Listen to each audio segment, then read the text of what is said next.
Assalamualaikum warahmatullahi wabarakatuh. Perkenalkan, nama saya Fahrur Dani Rahayu dengan NIM 2018 0510467. Nah, dalam video kali ini, saya akan membahas mengenai konsolidasi Islam di Kazakhstan, keberhasilan dan tantangan di masa depan. Nah, apa saja yang akan saya bahas? Yang pertama yaitu Islam di Kazakhstan, yang kedua yaitu Islam di Kazakhstan modern, yang ketiga yaitu tantangan di masa depan, dan yang terakhir yaitu kesimpulan. Nah, yang pertama yaitu mengenai Islam di Kazakhstan. Islam sendiri merupakan agama yang paling banyak dipraktikkan di Kazakhstan. Berdasarkan sensus tahun 2009 yang dilakukan oleh pemerintah Kazakhstan, populasi muslim di Kazakhstan ini mencapai sekitar 70,2% dari total populasi. Secara historis, Islam sendiri baru masuk ke Kazakhstan itu pada abad ke-9. Namun, Islam tidak pernah memposisikan dirinya sebagai kekuatan yang kuat di Kazakhstan. Hal itu disebabkan karena dua hal. Yang pertama yaitu karena budaya nomaden dari masyarakat Kazakhstan telah menyulitkan para penyebar Islam untuk mendirikan fasilitas keagamaan yang menetap seperti masjid dan juga madrasah. Dan yang kedua yaitu karena ketika Bolshevik mengambil alih kekuatan di wilayah Kazakhstan, rezim Soviet membatasi praktik Islam dan menganggap bahwa kegiatan keagamaan itu merupakan kegiatan ekstremis. Hal itu membuat Islam di Kazakhstan tidak dapat berkembang. Namun, meskipun Uni Soviet ini sangat menekan aktivitas Islam di Kazakhstan, aspek non-ritual Islam ini selalu mengakar kuat di masyarakatnya. Masyarakat Kazakhstan tidak menunjukkan masalah dalam mengidentifikasi diri mereka sebagai Muslim. Ini dilakukan untuk membedakan mereka dari bangsa Slavia yang sebagian besar beragama Kristen. Namun, hal ini tidak serta-merta kemudian membuat mereka melakukan ajaran Islam seperti sholat, menghadiri masjid, tidak makan daging babi, dan lain-lain. Nah, praktik Islam ini baru mulai dihidupkan kembali beberapa tahun sebelum kemerdekaan Kazakhstan, yaitu ketika rezim Gorbachev melaksanakan kebijakan glasnost. Pada era ini, Islam mendapatkan porsi yang lebih dalam kehidupan publik seperti penciptaan Muftiat Islam dan penerjemahan Al-Quran ke dalam bahasa Kazakhstan, meskipun masih di bawah kendali pemerintahan Soviet yang kuat. Baru ketika Uni Soviet tidak ada lagi, Islam ini dapat menyebarkan pengaruhnya di Kazakhstan. Selanjutnya yaitu mengenai Islam di Kazakhstan modern. Nah, sejak kemerdekaannya pada tahun 1992, tren agama di Kazakhstan ini telah meningkat dalam beberapa aspek, mulai dari peningkatan jumlah masjid, pertumbuhan jumlah sekolah Islam, peningkatan upacara pernikahan agama, serta peningkatan jumlah jemaah haji. Nah, selain itu, Nurul Sultan Nazarbayev selaku Presiden Kazakhstan pertama juga menunjukkan dukungannya terhadap Islam dengan memfasilitasi kebangkitan Islam dan melakukan aktivitas Islam seperti menunaikan ibadah haji, membangun masjid baru, serta mendaftarkan Kazakhstan sebagai anggota Organisasi Konferensi Islam atau OKI pada tahun 1995. Nah, mengenai bagaimana pendekatan negara untuk mengkonsolidasikan Islam ini sendiri dapat diketahui dari beberapa aspek. Salah satunya yaitu dari segi hukum.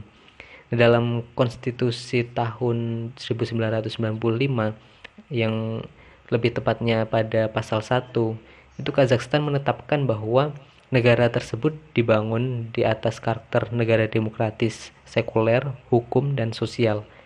Penekanan pada sekulerisme ini menandakan bahwa kebangkitan kembali aktivitas keagamaan ini tidak berarti kondisi yang menguntungkan bagi satu agama tertentu, atau dalam hal ini yaitu Islam sebagai agama mayoritas. Kemudian dalam pasal 14, Kazakhstan juga memberikan deklarasi konstitusional bahwa tidak seorang pun boleh mengalami diskriminasi karena alasan agama, sosial, status, jenis kelamin, ras, kebangsaan, dan lain-lain. Selain rasa tegas mengkampanyekan sekulerisme, Kazakhstan sangat berhati-hati dalam mengelola kebangkitan kembali identitas Islam. Kazakhstan membentuk beberapa badan untuk mengatur praktik Islam, misalnya yaitu negara tersebut mempertahankan Muftiat Dum atau Dewan Spiritual untuk Muslim di Kazakhstan. Selain itu, Presiden Nazarbayev menegaskan bahwa identitas Islam di Kazakhstan ini yaitu Sunni moderat dengan menggunakan fondasi dari mazhab Hanafi yang interpretasinya bersifat fleksibel. Nazarbayev juga membuat garis demarkasi yang jelas yang memisahkan antara Islam Kazakhstan dan Wahabi yang lebih bersifat konservatif. Nah, jika dilihat dari hal-hal tersebut, dapat dikatakan bahwa pemerintah Kazakhstan ini cukup komprehensif dalam mengkonsolidasikan Islam. Keberhasilan dalam konsolidasi politik ini lebih ditentukan oleh buta huruf penduduk lokal tentang arus utama Islam. Namun, hal itu tetap tidak menyangkal adanya kecenderungan yang tampak bahwa Islam telah terkonsolidasi dengan baik di lingkungan internal Kazakhstan. Selanjutnya yaitu mengenai tantangan Kazakhstan di masa depan. Nah, saat ini Islam telah menjadi kekuatan yang terkonsolidasi dalam masyarakat Kazakhstan. Ketegasan kepemimpinan Nurul Sultan Nazarbayev menjadi salah satu faktor penyumbang keseimbangan antara Islam dan negara. Terlebih lagi saat ini negara dengan meningkatnya penggunaan teknologi informasi telah membuat kelompok radikal semakin tidak dapat diprediksi. Dunia sedang mengalami maraknya terorisme yang lebih bersifat transnasional dan membuat upaya penanggulangan terorisme semakin kompleks. Oleh karena itu, tantangan yang membayangi Kazakhstan adalah bagaimana Kazakhstan mengkonsolidasikan Islam di tengah tren radikalisme global yang bergeser. Terlebih, Presiden Nazarbayev baru saja mundur dari kepemimpinannya sebagai Presiden Kazakhstan pada Maret tahun 2019 dan digantikan oleh Kassym-Jomart Tokayev. Dari segi teror Islam sendiri, Kazakhstan telah menunjukkan bahwa negara tersebut relatif aman dengan berada pada peringkat 93 dari 135 negara dalam Indeks Terorisme Global tahun 2020. Namun, untuk berasumsi bahwa Kazakhstan akan sepenuhnya kebal dari ancaman Islam radikal bukanlah tindakan yang tepat, mengingat berbagai ancaman bisa datang dari luar, terutama dari negara Asia Tengah lainnya seperti Uzbekistan, Kyrgyzstan, dan Tajikistan. Sangat penting bagi Tokayev selaku pemimpin Kazakhstan saat ini untuk selalu memposisikan kebijakan kontra terorisme dan deradikalisasinya sebagai prioritas utama jika negara tersebut ingin mempertahankan citranya sebagai negara mayoritas muslim yang stabil. Sebagai negara yang cukup berpengaruh di kawasan ini, kepemimpinan Kazakhstan sangat penting untuk kebaikan kawasan dalam memerangi radikalisme Islam dan memastikan bahwa nilai-nilai Islam yang damai dapat dikonsolidasikan di Asia Tengah pasca Soviet. Siapapun pemimpinnya, Kazakhstan perlu mengambil kepemimpinan di Asia Tengah dan bekerja sama dengan tetangganya untuk menahan ancaman teror agar tidak menyebar lebih jauh ke wilayah tersebut. Dan yang terakhir yaitu kesimpulan.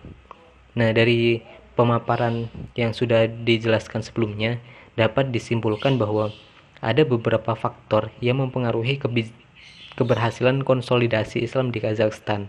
Nah, yang pertama yaitu dari segi sejarah,